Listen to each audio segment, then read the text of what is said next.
So first off, thank you for having me, guys. And I can see it's a nice intimate group. So really, I hope this feels a bit more like a chat at the bar. And yeah, please chip in. Don't be shy. I really do enjoy questions. And sometimes when you're a speaker on these things, you're not sure what the response is, even more in this format. So it would actually be nice to get a few questions as we go, or you know, a bit of abuse or whatever else comes to mind.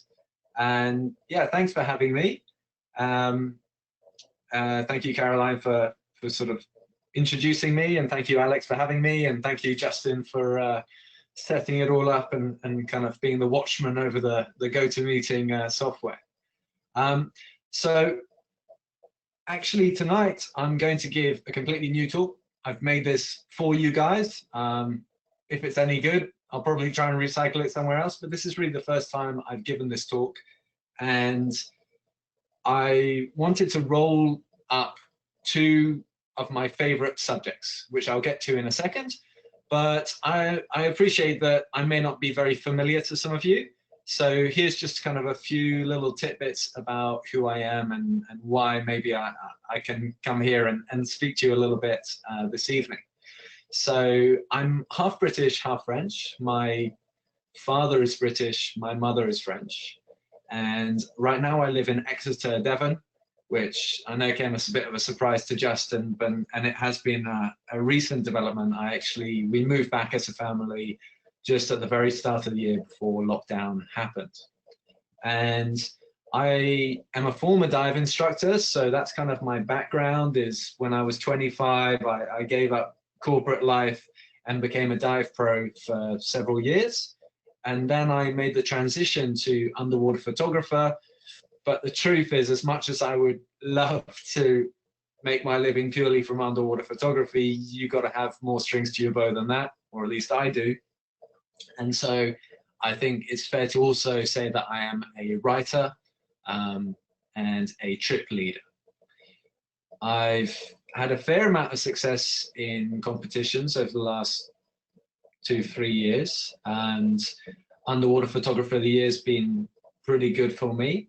I've won a couple of categories. I think in 2019 I was actually, if you did it judged by points, meaning the points you accumulate for all of your winning images, I think I was actually the highest scoring points photographer in the whole competition in 2019. And then in 2020, I believe I was the highest scoring British photographer in the whole competition. And then probably more important than all of that is I'm husband to Jade. You can see a little recent photo from this summer of us, and I've got a slightly strange look, but the rest of my girls are looking nice. So Jade's my wife and also frequent co-collaborator. And I have a 3-year-old who's Apolline, she's the one in the middle. And then we've just had a baby, actually, Celestine, who is two and a bit months old. I'm very happy to be a Fourth Element ambassador. I think a company which tries to make good products the right way. And I was also selected as one of the Blancpain 50 Fathoms photographers, which is essentially they try to sort of go around the world and find 50 photographers that they then promote as part of the 50 Fathoms watch, which was, you can have a debate with Rolex, but it was either the first or the second dive watch in the world. And basically you're getting 2 for 1 tonight. So I'm going to do 2 subjects. It's kind of going to feel like 2 talks. And that was partly because I wasn't sure if I would have enough to talk about, but I think that's probably not going to be the case. So this first talk is going to be about black and white underwater photography. And this one is hopefully going to be a little bit more along the kind of helpful, educational theme with some nice shots along the way. And then the second one's going to be about pelagic encounters. And that's going to be more a case of me sharing some cool experiences with you, and images, of course. So, I love black and white photography. I love black and white underwater photography. It's probably my favorite black and white images are the ones that I am proudest of, in a sense, from my portfolio, and they are some of the first ones that I will show people if I'm trying to illustrate, hey, this is what I do, this is what I create. And I think they just really speak to me, and I do aspire to create art in underwater photography. That is something which really drives me, and I get a lot of satisfaction out of that type of image. And so black and white really is a type of photography which is very close to my heart. But it's not an exclusive relationship, and unlike some other photographers who do really great black and white work, I don't just see the world, especially the underwater world, in black and white.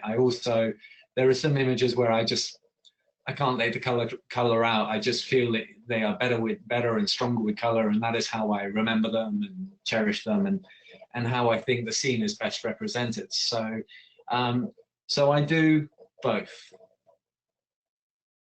Now, the black and white style, which I personally really enjoy and try to go for, is minimalist, graphic, very graphically simple, and I think that in turn enables them to be quite strong storytelling images. So sort of you can look and you can understand what's going on. You can sort of tell yourself a sort of a little narrative to go along with this image. And as I mentioned, I strive for them to be artistic. My black and white work is not natural history orientated type imagery. It's sort of, I'm really trying to push boundaries. I'm trying to create things which I would be happy to put up in a wall in my room. That's sort of, you know, create art. And that's not the only thing I like to do with underwater photography, but when it comes to black and white, that's how I feel it, that's how I enjoy it. I'd be remiss not to mention Christian Wiesel, who, along with Alex Mustard and Laurent Ballestas, are probably the biggest influences on me in terms of my work, because it was meeting Christian that really took my black and white imagery to a different level and inspired me really in this domain. And if you're not aware of his work, Christian Wiesel is really worth checking out, because he has just some spellbinding imagery. And I think he was maybe the first to embark on this kind of really minimalist, high-key black and white work, which is now quite fashionable within underwater photography. And I actually had a bit of a think coming to you this evening, and I've come up with a new concept, and I'm launching it tonight. It could be total bollocks, but this is something which I'm quite excited about. So here's the thought. The thought is that there are 3 types of black and white image. And the first is disaster recovery. And this is, you know, you hear the joke, black and white, yeah, that's what I do to my crap photos and things like that. Kind of black and white photography as a way of retrieving some artistic merit from something which otherwise just has little worth. And here I've just taken, this is a common dolphin I shot in Devon, one of the worst frames I shot in Devon a couple of weeks ago, and then I just pulled it into Lightroom. That's the raw up top.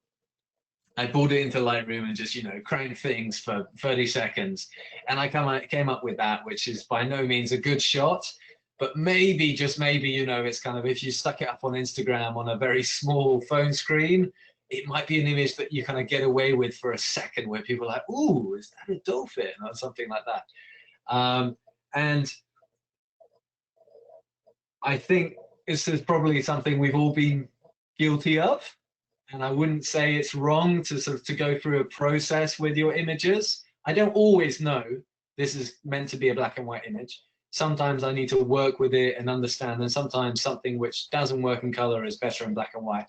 But if your starting point is actually a poor image and you're just trying to recover it through black and white conversion, that's really not what black and white is about. Is that someone sneezing in the background?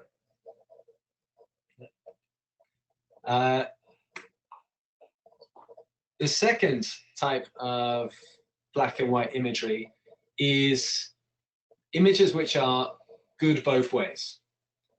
So here's an example. I'll actually flick back. So there's this one and then this one. And I feel it's a strong image, and I feel it works both in black and white and in color. And I'm happy to have both versions. They can use different, have different purposes for me. And you know, one day I'll prefer the black and white, the next day I'll prefer the color.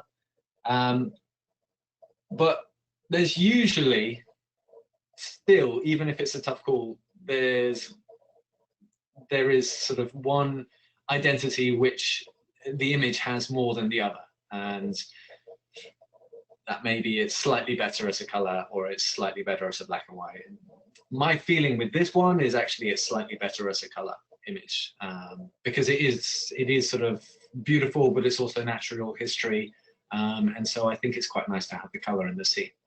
And so this type of image are basically, these are strong shots which they don't lose their strength when you transfer them to black and white. They just kind of can have a slightly different nature, a slightly different look to them. And that's good. I do plenty of that.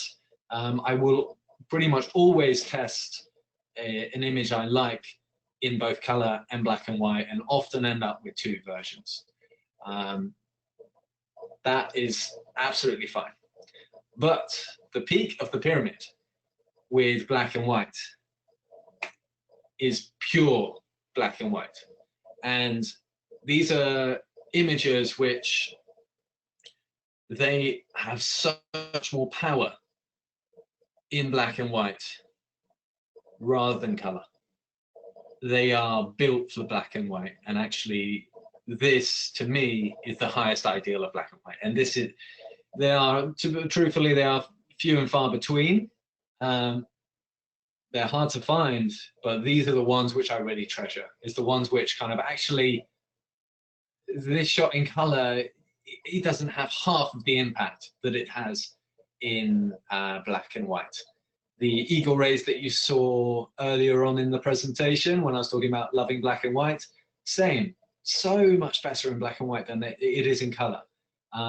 It's just, that image, that scene was built for black and white. That's how you capture the beauty, that's how you capture the story. And so these are the ones which I get really excited about. And I suppose what I hope this evening you come out with a few things which strike you and which maybe stay with you. And if you are keen on black and white photography, then I would urge you to, at the very least, be converting good shots which work both ways, or really actually trying to push it to the next level where you are creating imagery which just, it is born for black and white. Like this cormorant diving down on the school of fish somewhere in Baja, California. So things to look out for when you're shooting black and white.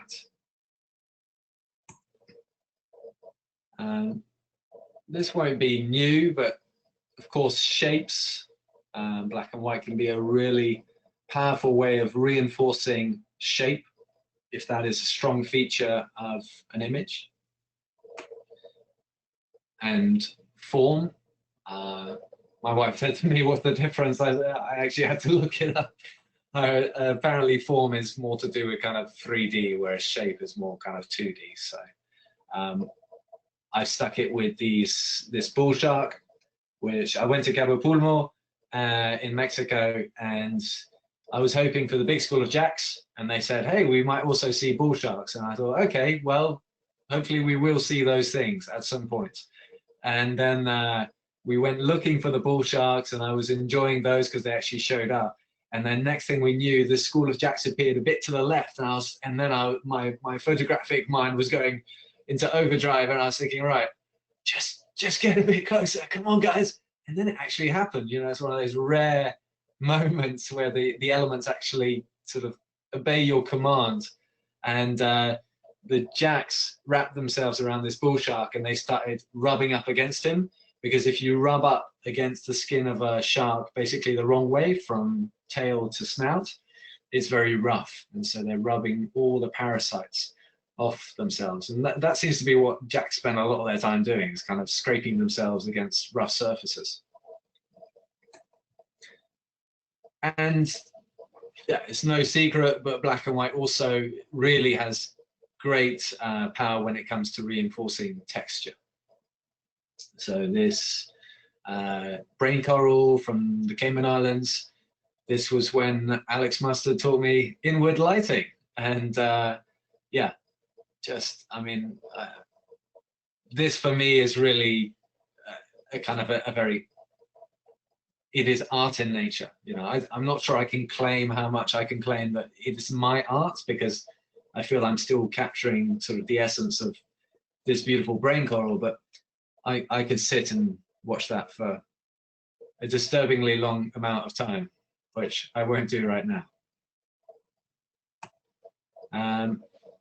I'll just grab a glass of water. I try to keep it away from my hard drives.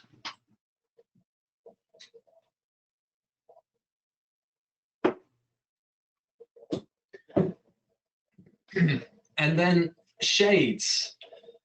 So color is actually still very important in black and white. And when I notice big shade or color differentials between subject, background, foreground, I start to sort of, that's moments when I start to already visualize a black and white conversion. So this was a very dark grouper. You know, dark subjects we tend to struggle with, especially shooting underwater in color with strobes and things like that. But I started to think, okay, what if I could almost reinforce that darkness and use it against a light background? And I had clean blue water behind, and the sand and a bit of texture beneath. So yeah, these are things to kind of pay attention for. Is like, okay, very different colors, but kind of blocks of color. And then character. So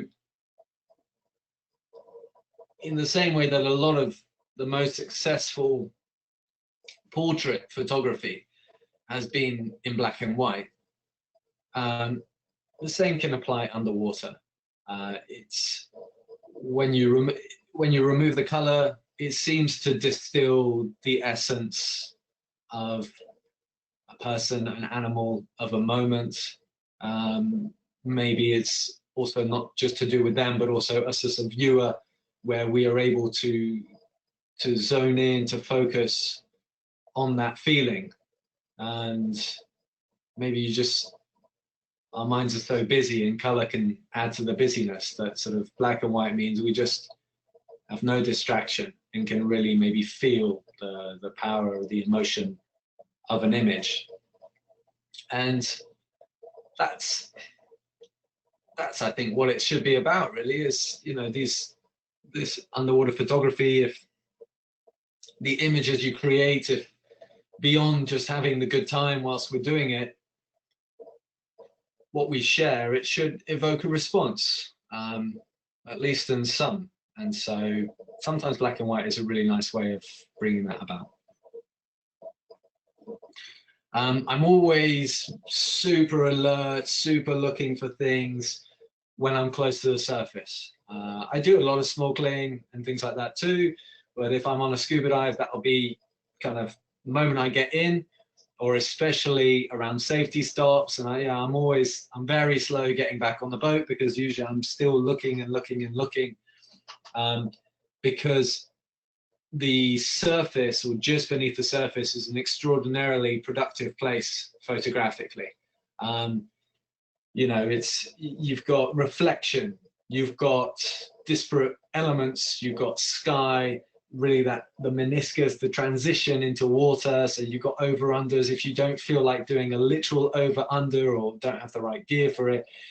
You've got Snell's window to play with, you've got the sun penetrating in sort of the most beautiful way, that dappled light, remember, kind of in the sort of early or later in the day, that's going to be best shallow. And I think if you are truly an underwater photographer, and there's no pressure, you should do whatever gives you the greatest satisfaction, but if you are truly an underwater photographer, the scuba diving part of your identity should be easily substituted for whatever the best way of getting the images is. So I don't go places set on, I'm a scuba diver and I'm going to be doing some dives. I just want to sort of get in the water, whether it's free diving, snorkeling, ankle deep in water, scuba diving, technical diving, whatever is the best way to get the shot is what I'm interested in. It's a means to an end. Black and white really thrives in open water. We'll see a little bit more why, because I'm going to do a live post-processing. But when you're able to shoot your subject against clean water, with a bit of practice, you're going to start knowing, oh, this is going to be magic, because that black water, that water is just one solid block, no distractions. And it can be either be light or it can be dark. And then your subject, especially if the subject has a slight, it's not blue basically, or it's not captured blue, then you will be able to really play with the black and white conversion to create these stark backgrounds, which I imagine many of you already are. But if you're not, this shot, the post-processing is far easier than maybe it looks. I also really enjoy sand. So just because kind of you can really, the ridges and sand, especially sand which has kind of been disturbed by the sea rather than people, because the sort of the ridges can add lots of nice texture to the bottom of a frame. And ultimately, when I'm looking for black and white photo opportunities, I'm looking for elements, some of those elements that we just talked about, and I'm trying to see sort of, okay, how can I combine them? But for the style that I like, it's almost, I'm trying to look for simple elements, almost blocks that a child could take and be like, we've got the surface, and now we've got a subject, and the subject has nice texture with these sort of tentacles streaming behind, and then actually there's the water, which is much darker, and just sort of, that's how I see it really underwater. Sort of, we'll talk a bit more about how I shoot, but I don't shoot in black and white. I'm actually trying to picture it a little bit as I go.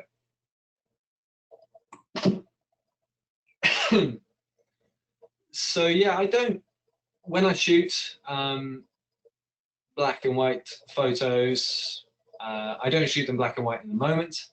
And actually, nothing really changes. I go in the water the way I normally would, and on a single dive, I will capture images which will turn out to be color and images which will turn out to be black and white. Nothing really changes in terms of my gear, in terms of how I'm setting up and all of that. I'm shooting in RAW, as I imagine you all are, and that means I've got all the information, and the black and white conversion is going to happen later.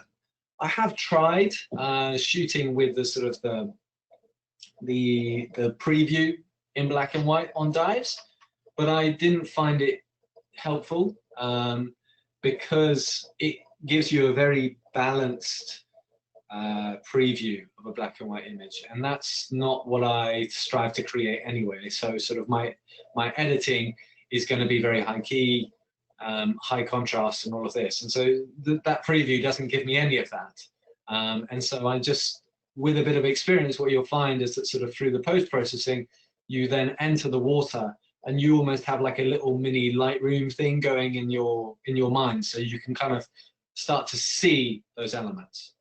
And I won't lie and pretend that I always see it crystallize the black and white shot in my mind at the moment. Sometimes it's only mucking around in Lightroom later that I discover the sort of the true potential. But the jellyfish, for example, just before, actually I didn't realize what I had until later.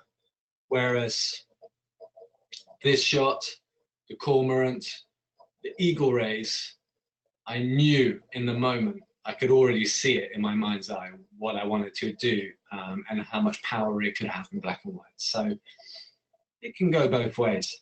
But the beauty of it is you don't have to do good black and white. You don't have to change anything to the way you probably are shooting already in terms of actual settings. It's more how you see things. Can we just interrupt with a few questions? There's a few in the chat. Yeah, please. On my own here. I don't know if you just want to take a look, or I can call them out. I'm trying, how do I get out of this? Okay, right, I had to, aha. Okay, let's go back.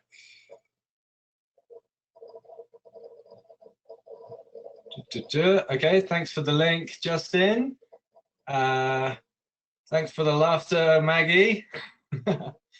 And my first ever shark photo. Yeah, I mean, you know, sometimes when it's the first time you've seen something, you just want to get it out there, and you might only have one image. So I understand the feeling.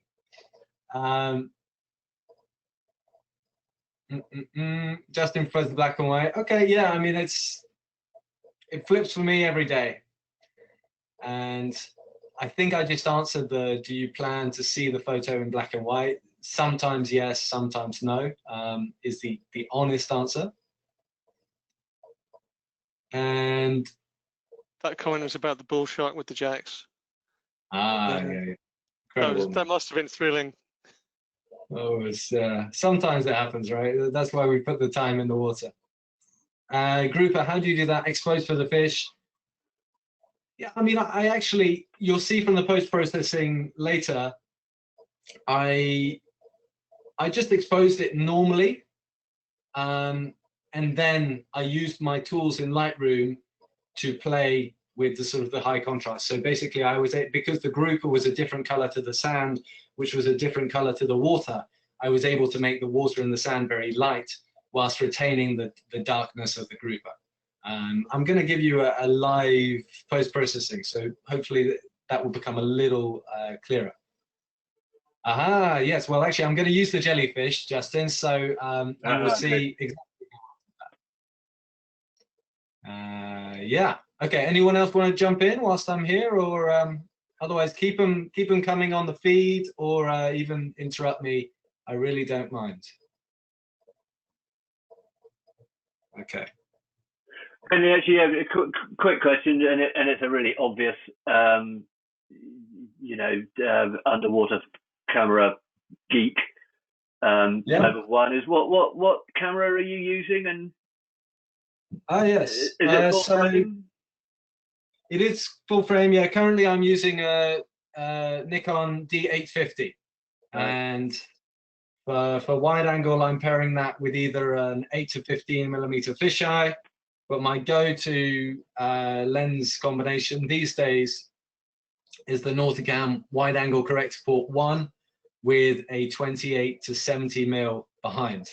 I mean, it's sharper than anything else I have, and it gives me that much more flexibility. I still use them both, but that's my go-to. It's also very impressive when you're walking around the dive site. You get a lot of looks with that thing. It's huge on the end of the camera. It's quite impressive when you're going through the luggage allowance with it as well, isn't it? Yeah, I have my strategies, which involves lots of smiling and carrying about probably about 30 to 40 kilos on my back as hand carry. I believe that as long as it's not on wheels and it's on your back, you don't get challenged. But now that I've said that.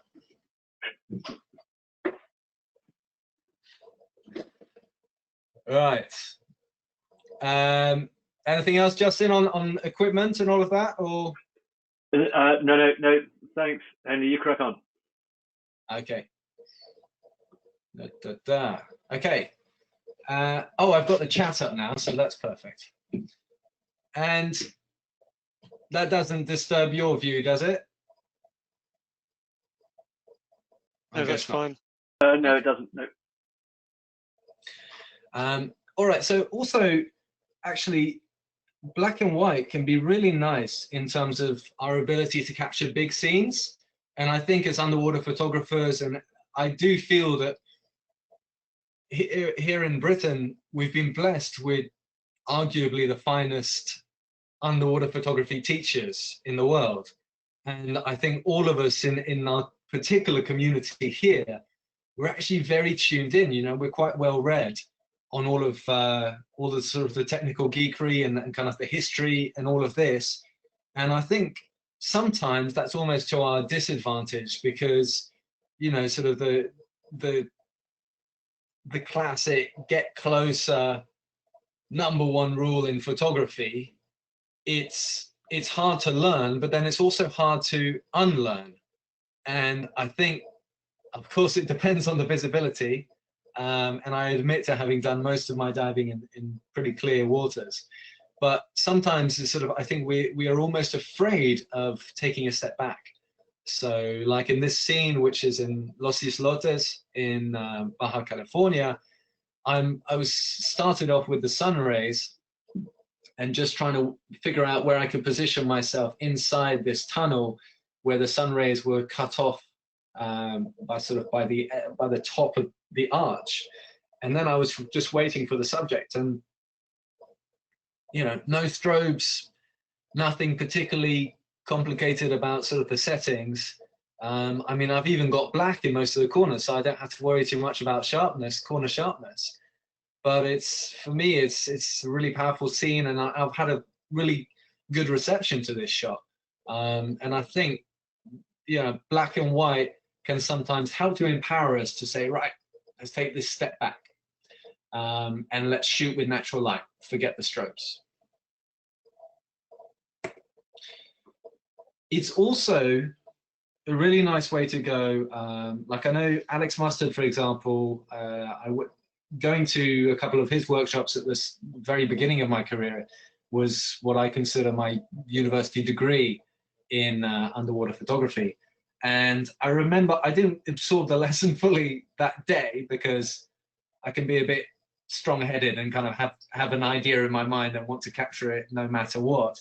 But I remember him saying, when the sun is out, that's a great time for color with the stingrays on the sandbar there. But when it becomes overcast, that's a great time to maybe do black and white. And I didn't quite, it took me, you know, sometimes these things take a little time to absorb. And then I realized he was right. Sometimes the sun rays, it's just a shame, you know, you can do the black and white conversion and it's still good if it's a good image, but actually you've lost something.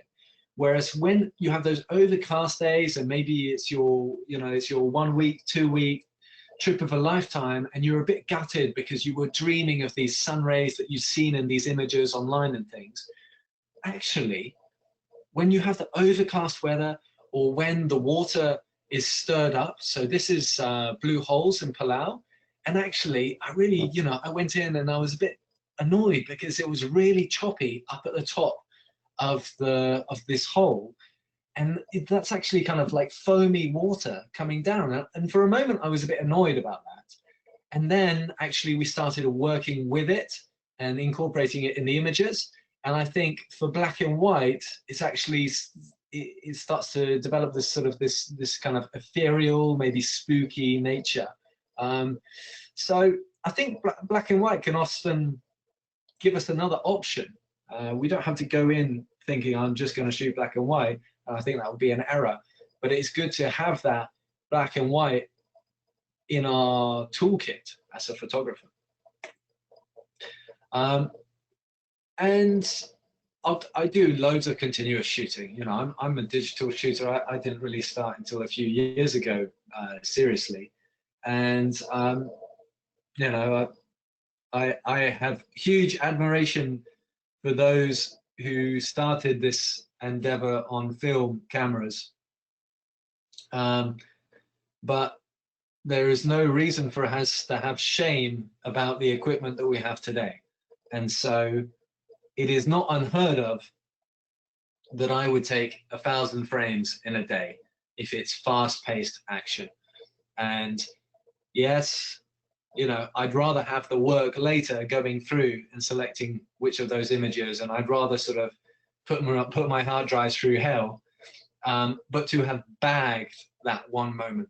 Because actually the beautiful thing about photography is that it is a game of inches, and actually the moment, the peak of the action,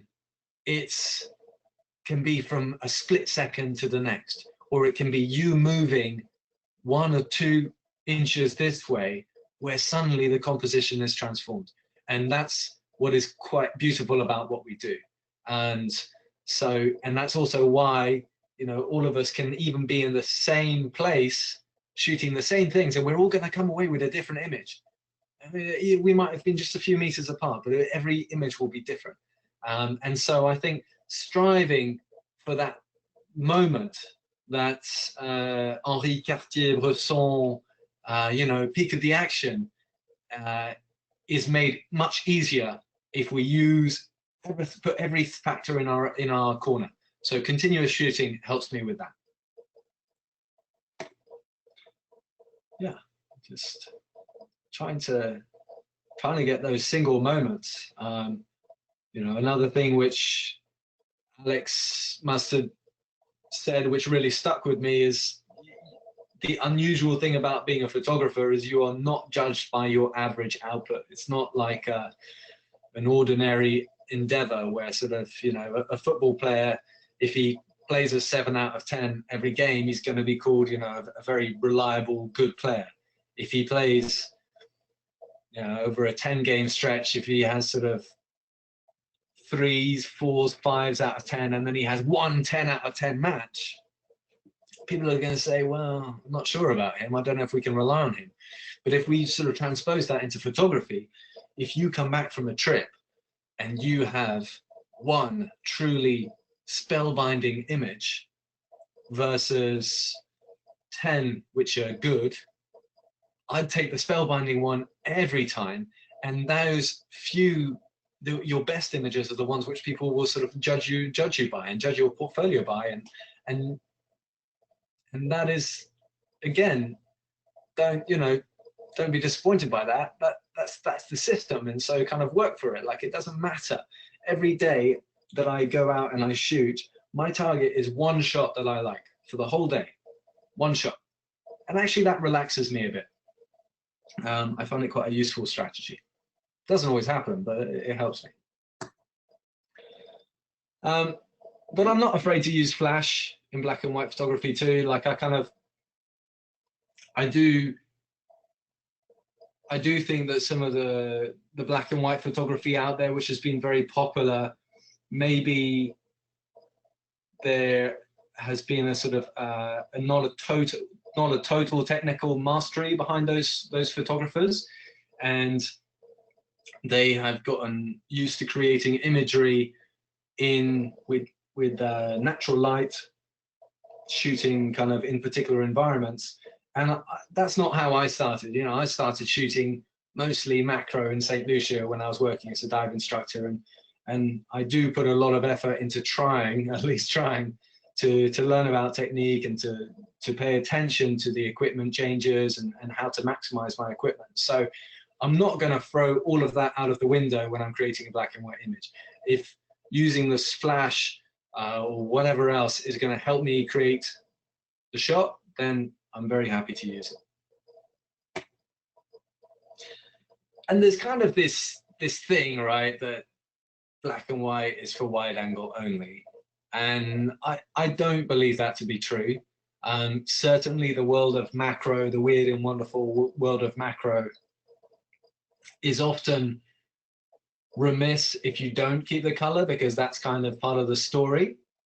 But there are still scenes, and I think there's still an opportunity there for more black and white macro. And personally, I find macro underwater photography is in a very saturated state. And I think, you know, it needs some freshness, and maybe black and white can be part of that. And the thing is that if you're going to shoot black and white on coral reefs, it can be very difficult to start to get those simple elements that I talked about before. And so things like snoots and inward lighting, that can actually be really powerful for black and white, because so this is actually, this was my, when I lived in Cebu, this is my local dive site, and we went down and there were two feather stars basically, but they were overlapping and their edges were just overlapping like this, and it kind of looks like a clasp. It looks to me a bit like a kind of Venus flytrap flower. It's very abstract, but it's the kind of thing which, yeah, maybe I would stick up on my wall. And so the snoot was essential to creating the isolation of the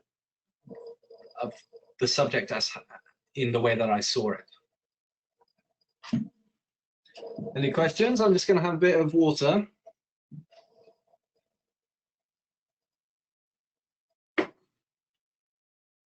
No? Okay. Well, here we go. Let's do feather. Yeah, it's gorgeous, huh? Yeah, for me, actually that shot works in color and in black and white, but sort of the black and white, you just feel the texture in a different way to the color. So we're going to do a live post-processing, which I hope will be helpful, of this jellyfish shot. Now, I actually have two versions of this. I have the one which we've seen previously, and I have this. The difference is removal of backscatter.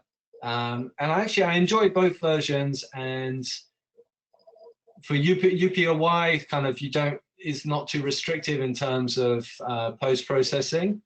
But other competitions which I enter, sort of more maybe kind of wildlife photography competitions, are. And so I also had this version, which I still really enjoy, where I didn't remove any backscatter. So let's get out of this and go into Lightroom. That's not what we want.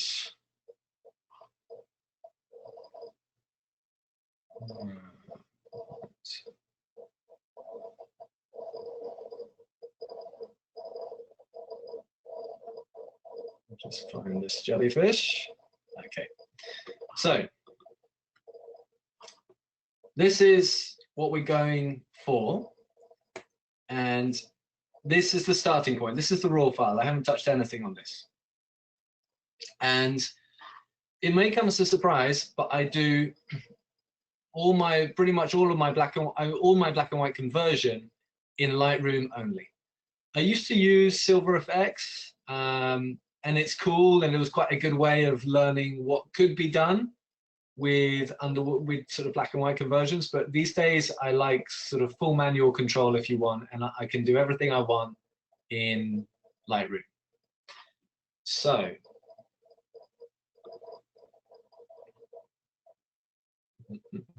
oh, I can't see my.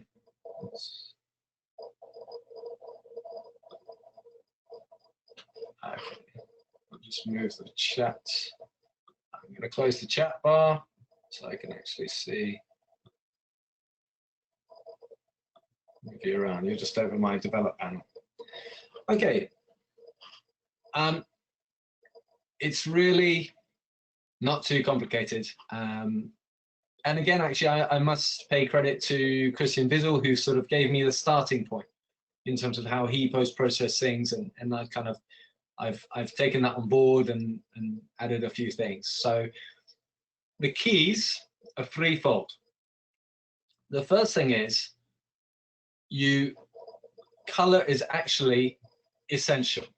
And so the first step, I'm skipping kind of sharpening and all of that, but the first step is white balance, and making sure that you actually have a good white balance, good color in the image. Now this one actually is pretty good to begin with. So I think it's not going to change much if I won't balance it. In fact, actually, I preferred it more like this. So it's, generally speaking, that's always my first step.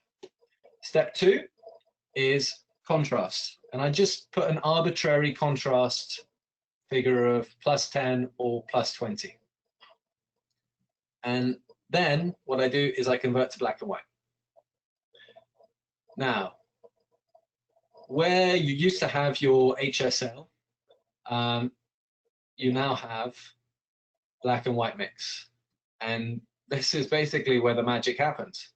And so operating in blue water, your aqua and your blue sliders are going to be the ones really you'll go to.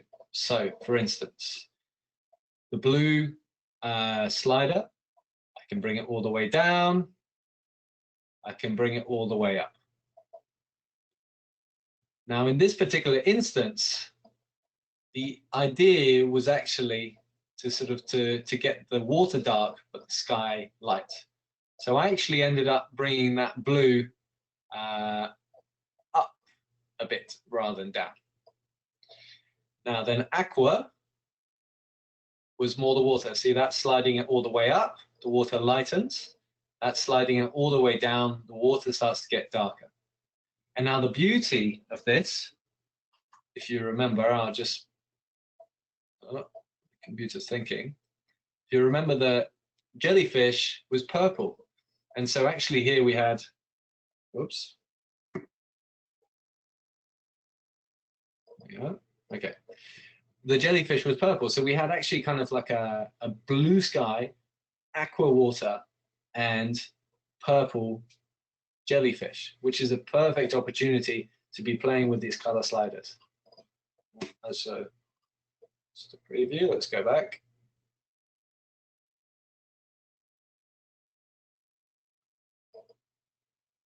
See, my hard drive is working too hard. Okay, so then the purple slider, that's down, the jellyfish darkens. That's up, the jellyfish lightens, even parts of the sky lighten.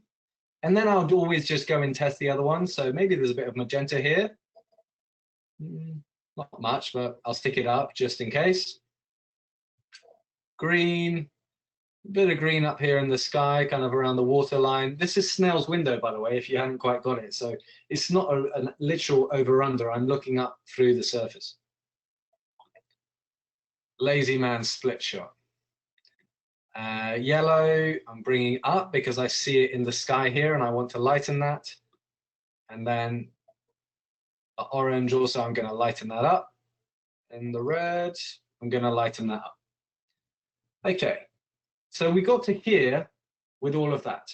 And we've got the sort of the base of the shot already. I'll do the crop now.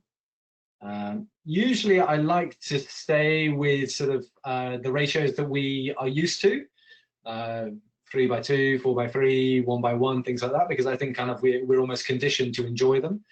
But don't be afraid either of, you know, going out of it. I'm actually becoming really fond of 2:1, and in this jellyfish shot, I actually ended up doing a completely custom style crop because I wanted it to come out of the corners like that.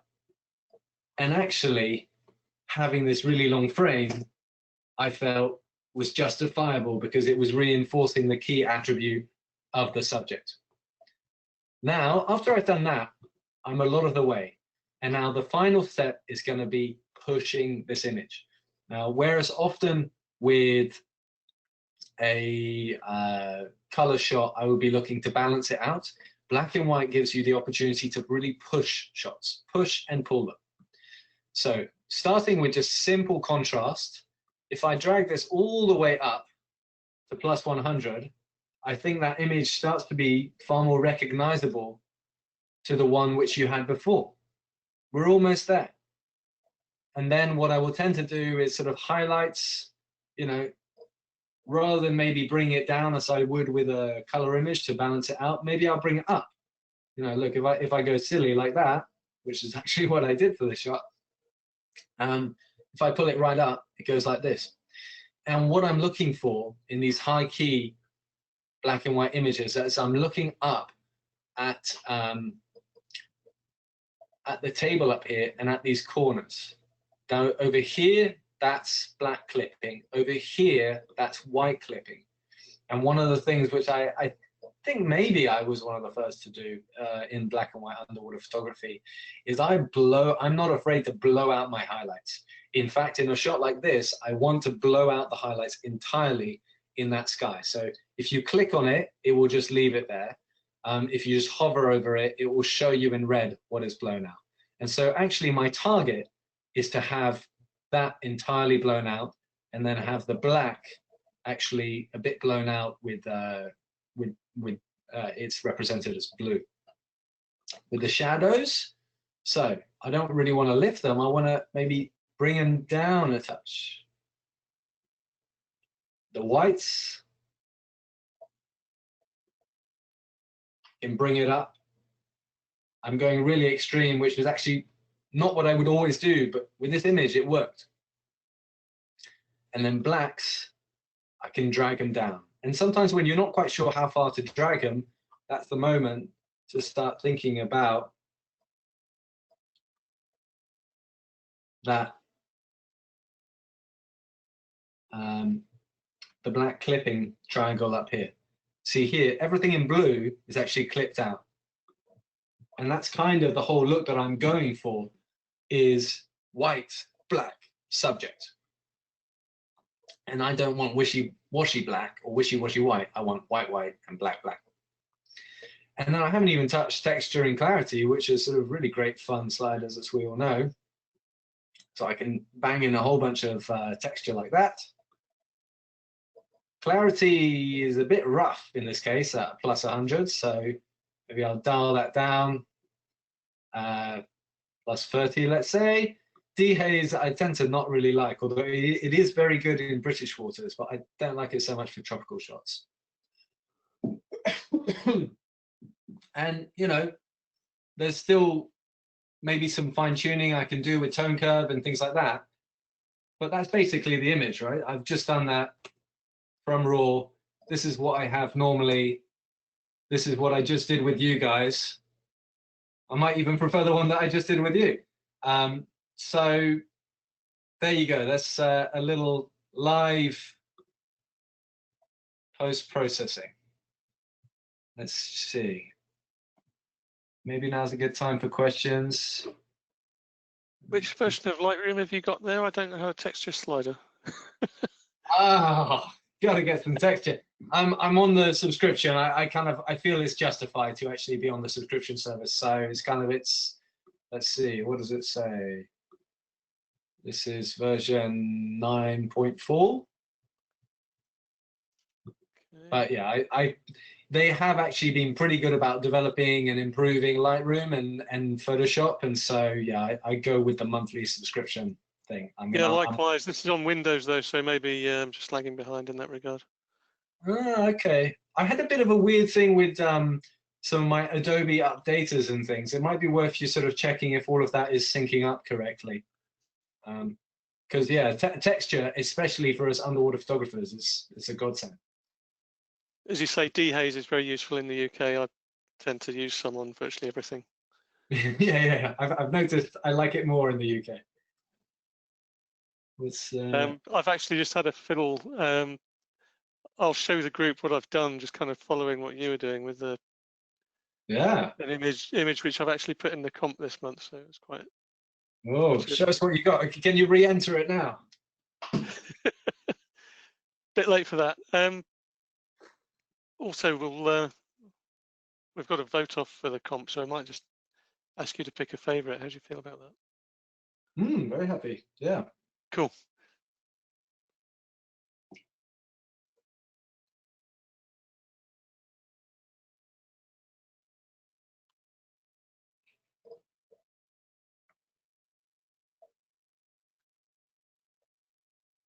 Yeah, I quite liked the original image actually. You can't. So I thought the original image was quite nice. You know, it's not got the same impact as as that end result, though, is it? I can't see you. Am I meant to be looking at your screen? No, I'm not sharing that yet. Oh, okay. Yeah, it's not bad, actually. It's not bad, but it's, you know, I don't think you ever start off with something bad, hopefully, but it's kind of maybe, you know, maybe it would have been a sort of a 7, 8 out of 10, and I really think the final black and white version is something which is pretty unusual. It's kind of quite spellbinding, even if I say so myself. I'm aware. I saw on your roll on the at the bottom of your Lightroom screen that you'd actually done an inverted version where the jelly was black and the two along from the highlighted one. Yeah, that one. Yeah, that's cool. That's one of the extent of my Photoshop skills, is inverting, going through my library, inverting things. But it's fun. This was especially useful for a presentation because I could use the same image twice. I could like kind of put some text up here and then do the inverted version. But yeah, I think there's something to it. Yeah, did you see? There was, I think, in the black and white category of UPY this year, there was a Wonderpuss, one of these Blackwater Wonderpusses, and I think that was kind of a bit inverted too. And that looks really cool, actually, sort of like a Japanese art sort of feel. So inverting some of your Blackwater stuff looks really cool, and inverting but doing it in black and white is pretty funky, you know, quite addictive too. It shows up a lot more detail on the jelly, actually. You can kind of see there's more detail on it. Yeah, I'll enter that next year. Give me credit for it. Yeah. Okay, what have we got? And what did you do about when you removed the backscatter? Did you do that in Lightroom, or did you use a clever Photoshop technique? I tend to do, if I've got a big job like that, I'll just do Photoshop spot removal with the you know, the smart content technology. Mm-hmm. Does that make sense, or shall I just stick it on screen quickly? So I would go across to Photoshop. I'm really nothing special on Photoshop. I use it for 3 things: inverting, which we've just talked about, removing backscatter, and expanding canvases when I need it. Seen that technology? Incredible. Yeah, I've been looking at a lot of Erin Quigley's presentations on Photoshop, and she's done some really good ones on removing backscatter. Unfortunately, she's started doing, for the past couple of months, she's started doing them at a timing that just doesn't work for the UK. So it means that you have to subscribe to her the recorded version, which is if you do too many of them, it can be quite an expensive habit. I see. Okay, well, I'm no Erin Quigley, but basically for backscatter removal, all I do generally is spot healing brush up here. I have it on the content aware, and then I just go for it. You know, if I've got awkward bits, I'll just alter the size to see what works. And then for those who've been listening and thinking, what's this canvas extension thing?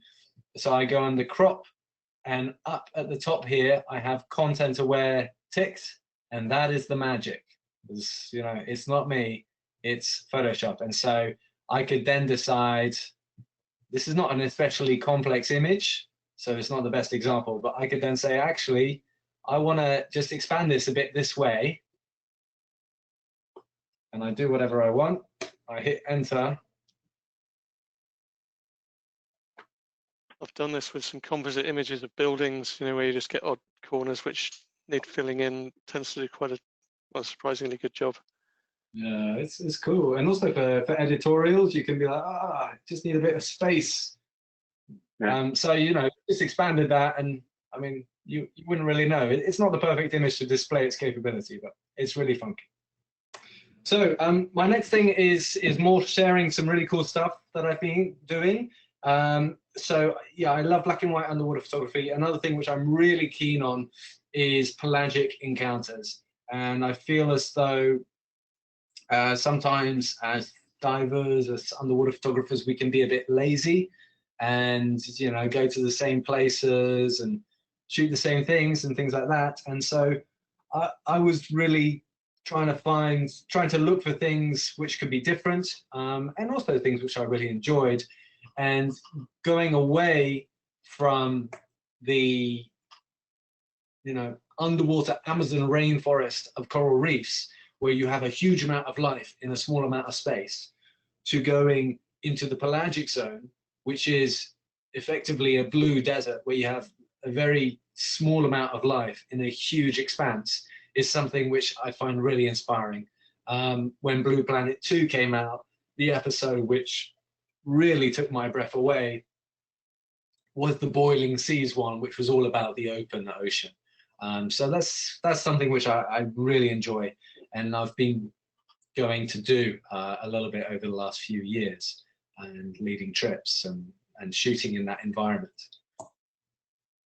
Oh, sorry, I'll just go back. So basically what we do is we go out, preferably with, you know, we go out with good guides in places which we think will be productive, and we are looking for life.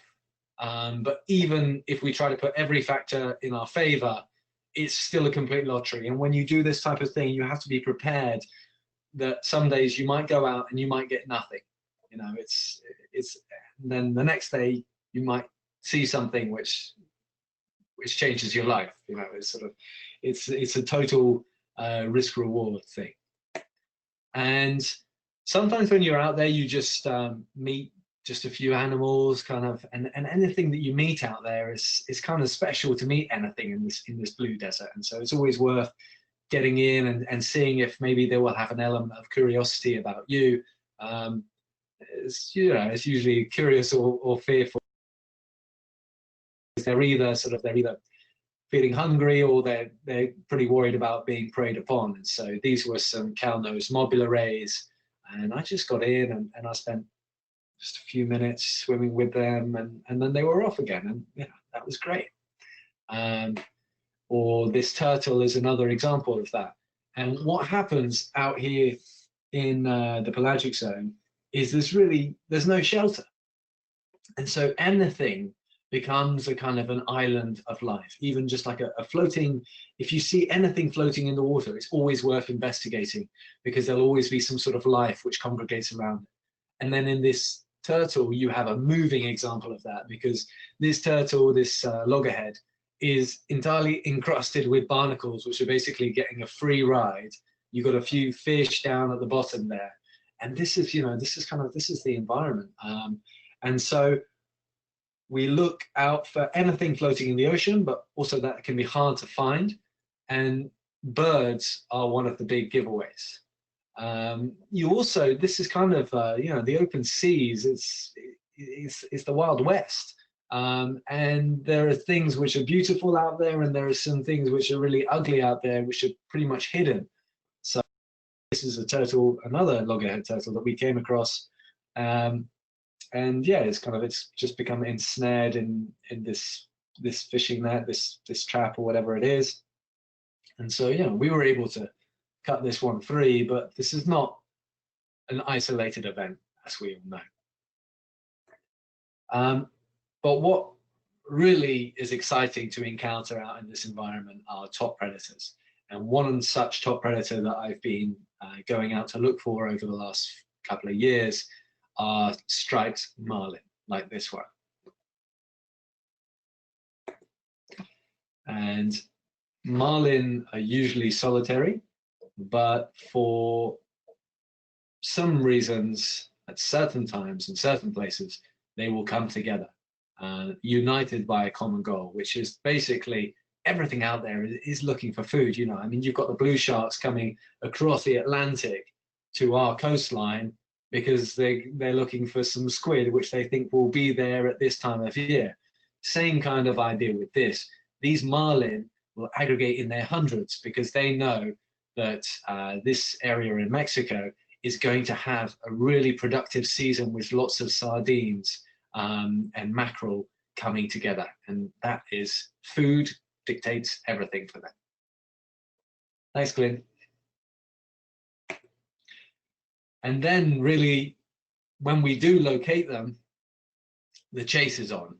And it's happening right at the surface, because what the marlin are trying to do is force the bait fish up to the surface before they start really actively hunting them, because they're trying to compress the area out of which they could escape. And so the hunt here really happens at the surface. We go here and we snorkel. I mean, you don't even need to free dive. It is at the surface. You're at the boat, on the boat, looking down, and there are marlin all around you. My wife even suggested I should sort of start incorporating some sound effects into this presentation, which I guess I've just started doing. But it's really incredible. It is like being in your own episode of Blue Planet 2 to witness this. You know, to see one marlin usually would be incredible, but to witness dozens, maybe even hundreds together hunting just inches from you at times is phenomenal. And the marlins, I always had this yeah, I need my composer under my desk or something, Alex. I would have this, I kind of had this maybe comic book impression that the marlin would sort of like kebab a fish on its bill, but they don't actually do that. They swipe their bill to stun the fish if they're lucky, and then they will swipe in and swallow them up like this. Often this involves some acrobatic leaps and things, which is pretty cool. I mean, it's fast and furious, and you can just see the terror in these poor bait fishers' eyes. And you know, you'll go from huge schools, and sometimes you come across them and they're huge. Sometimes you come across them and there's just a few fish and they're picking them off. And it is ruthless, and it is nature.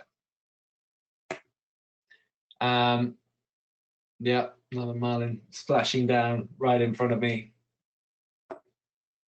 But it's not just the marlin, they also have competition.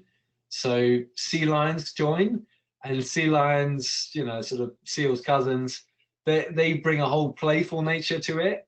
They're pretty crap hunters. They're not very good, but they seem to just enjoy having a good time. And the marlin are really shy around them. So sort of sometimes you almost end up cursing the sea lions because you want the marlin to attack more and things like this. But basically, you come across two types of action. It's either running or it's static.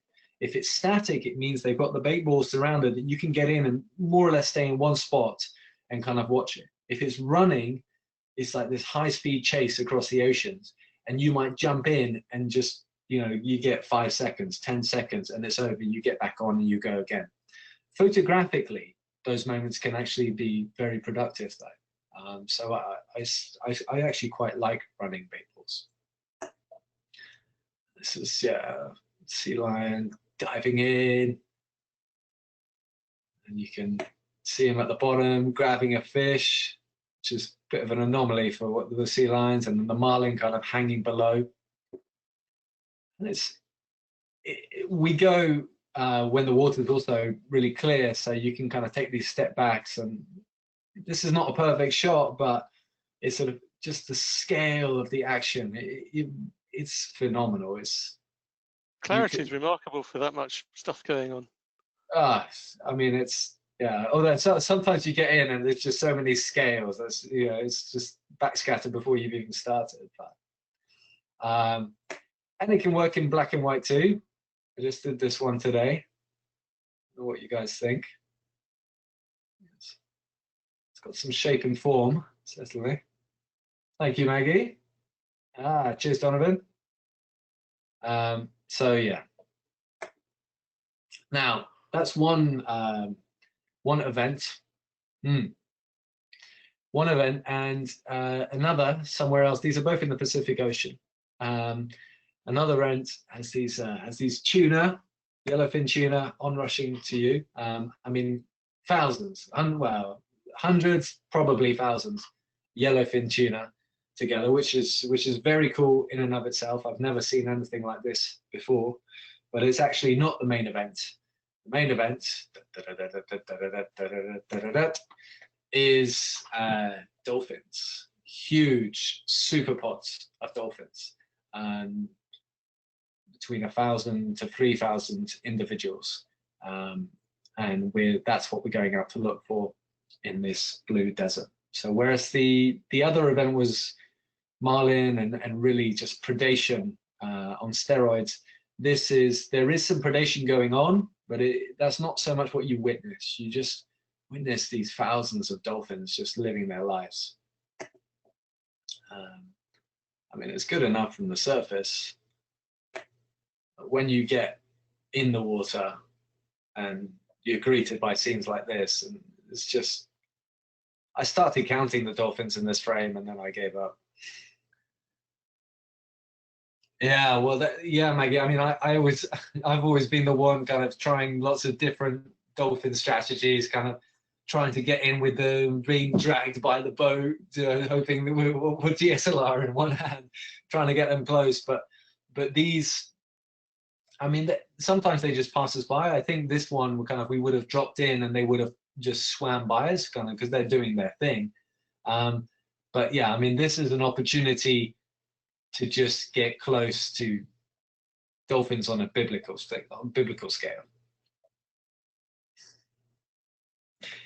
Yeah, well, we're pretty confident in this place that we can. What we find is actually we have good days, bad days, but usually the dolphins, they'll start to understand that we're not there to do them any harm, and they'll sometimes they'll get more and more interested, and sometimes they're quite happy to just have you close by, and you can get really close interactions. So these ones are just passing right beneath me, and you know, they say what you can see at the surface, there's 10 times that below.